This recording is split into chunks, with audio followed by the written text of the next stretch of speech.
Hello guys, welcome to the channel. In this particular video, I will explain the problem word search. Very interesting problem guys and has been asked by companies like Microsoft, Amazon and Apple. So let's see the problem statement. Here is the problem. It says that you are given a 2D board of letters and a word. You have to check if the word exists in the board or not. Fine. And the word can be constructed from the letters of adjacent cell only, that is horizontal or the vertical neighbors. One more thing is the same letter cell cannot be used more than once. One example is given here. Let me explain the problem with the example. So we are given a grid. Let me write the letters in the grid. So okay, so the letters are A, G, B, C. Then we have Q, P, E, L, and after this we have G, B, K, S. The word which is given to us is GEEKS, which is geeks. Our task, according to the problem, our task is to search for this word in this grid. If the word is found, then the output is going to be 1. And if the word is not found, in that case, the output will be 0. Fine. So you can see that for this particular word, but before this, we have to discuss one thing, that how we are going to search for the word. Searching is quite simple. If I'm at the current cell, then I can look for the cell directly upward or downward, left or right direction. This is how we can search for a particular word. So talking about this word which is geeks, we can start from, let me change the color. We can start from this point. From this point, we can move in the downward direction. After this, we can move in the right direction. After this, we can move in the downward direction and then again right direction. This is how we can find the whole word which is GEEKS. So the output for this particular example is going to be 1. I hope the idea is clear to you. So before this, let me take one more example. So let's take the example AGA. For this example, I can start from this point, and from this point I can move to right direction. So this way I will have AG and then I'm left with A. So can I move to this A again? No, this is not something which is valid. The reason is it says that the same letter cell cannot be used more than once. So for this particular example, the output is going to be 0. I hope the problem statement is clear to you. Let's talk about the solution now. In order to explain the solution, I have written the same example which is given in the problem statement. For this example, we can observe one thing. We can start looking for the word only from that particular cell with which the first character is matching. What I mean, let me explain. So I'm going to write the word geeks again. This is the word given to us, and you can see that the first character is matching with only two places, this and this one, right?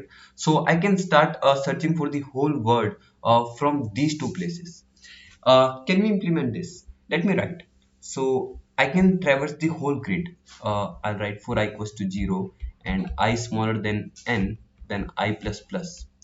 N is representing the total number of rows. Similarly, I have the total number of columns as m. So I'll write j equals to 0, j is smaller than m, and then j plus plus.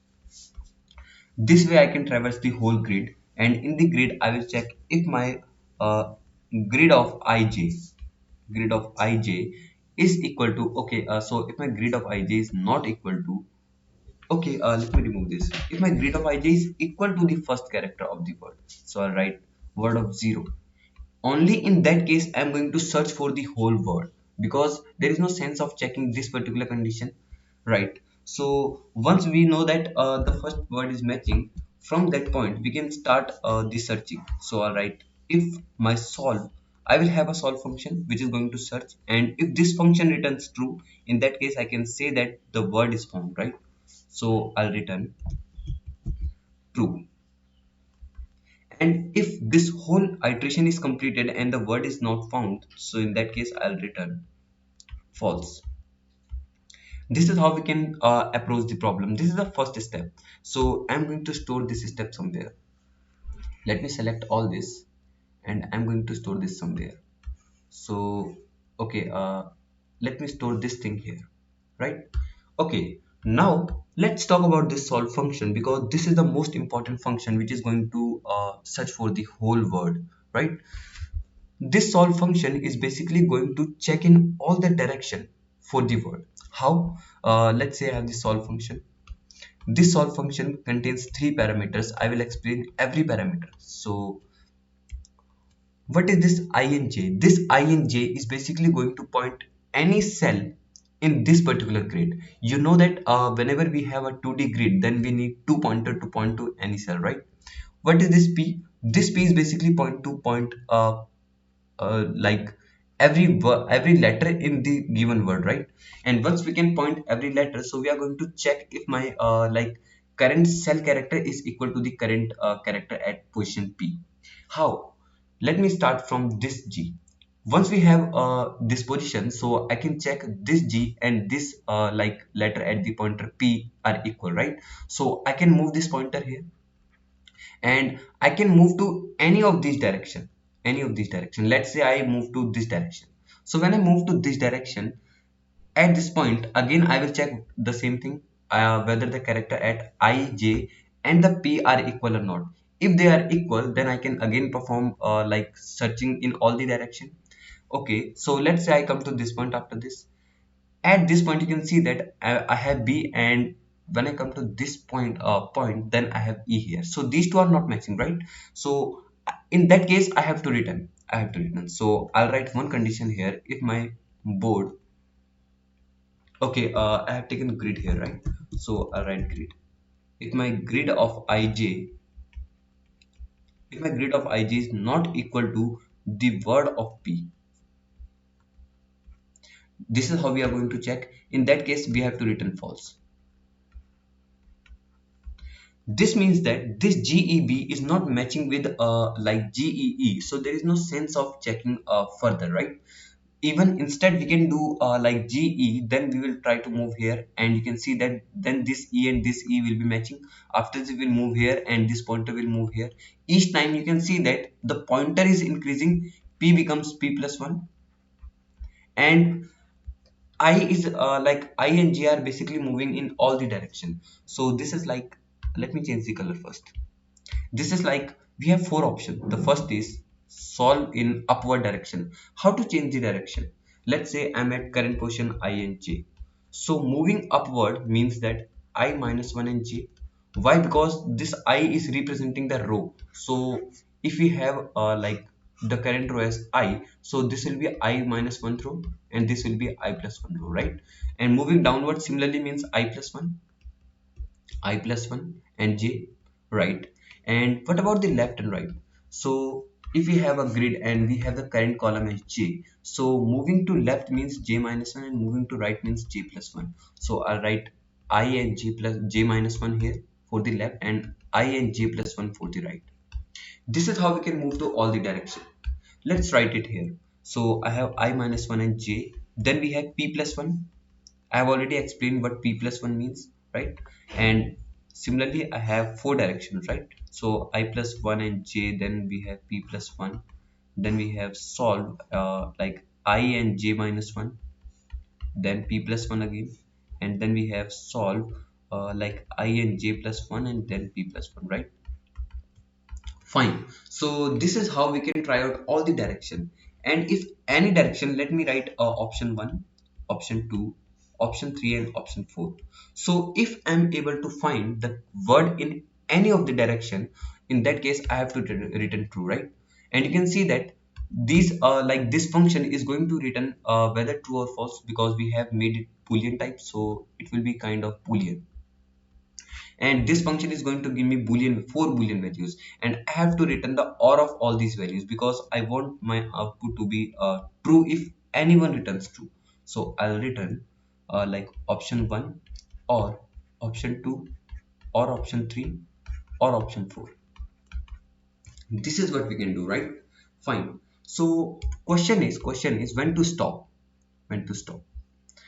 Before talking about when to stop, one more important thing is, let's say I start from this G, and after this I come to this point again, like from this G, let's say I come to this cell downward direction. So again I have four options. I can move to this direction, downward and upward. But there is no sense of moving upward direction. Why? Because we can't use the same cell again. You can see that the problem says that uh, the same letter cell cannot be used more than once. So from G, if I'm coming to E, then I can't go to this G back again, right? So in order to avoid this kind of thing, we can use a visited array.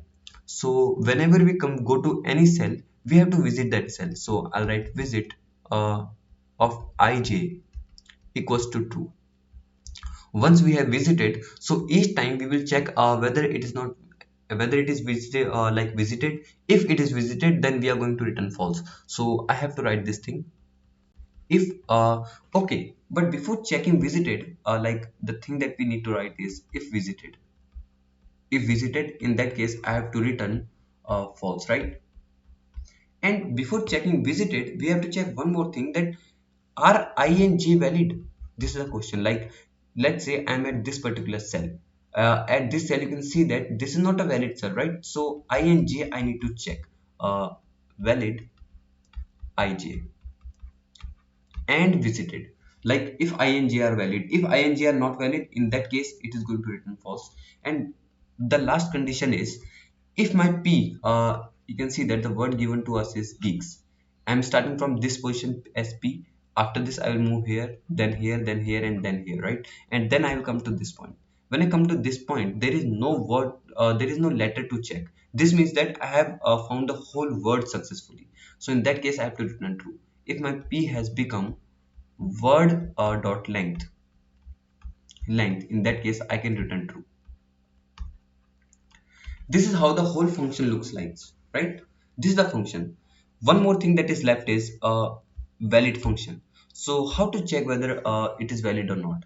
In order to check valid, I'll do simple thing that if I is smaller than 0 or j is smaller than 0, I is greater than equal to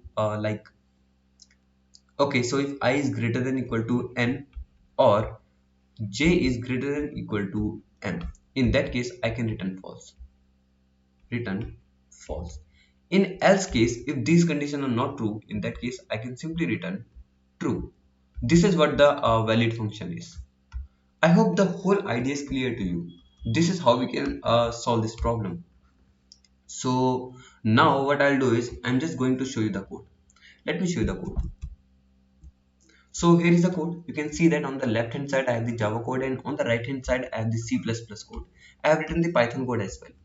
Now what's special about this code is there is a slight change in the code. You can see that this thing is very similar to the one that I have already explained you, and we have the visited array. We are initializing the visited array here. DFS is basically what we are performing in order to solve the problem, right? Okay, and you can see one thing that here, this is the valid function. We what we have done is we have I have written all the things in the valid function that I was checking. I was checking this particular condition and this visitor condition, right? I have written all these condition inside the valid function. So all I need to do is just check the valid function here. So if it is not valid, in that case return false, and all necessary condition are inside the valid function. And I'm visiting the value, then I'm trying out all the directions, and after this I'm returning the result. And you can see that here I've written the C++ code as well in the similar manner, and this is a Python code. I hope the idea is clear to you. Now let's talk about the time complexity. So the time complexity of this problem is you can see that for every the word which is given to us is geeks. At most I will check these many characters inside the grid. So if I have the grid, let's say A B C D G E E K, then I have S here, then I have M and O. So you can see that at most whenever I have not the matching character, then I return, right? So at most I can match these many characters. So if the length is L, then for every character I have four choices. I can go to up direction, down direction, right and left. So in that case 4 raised to the power L is the total number of possibilities, right?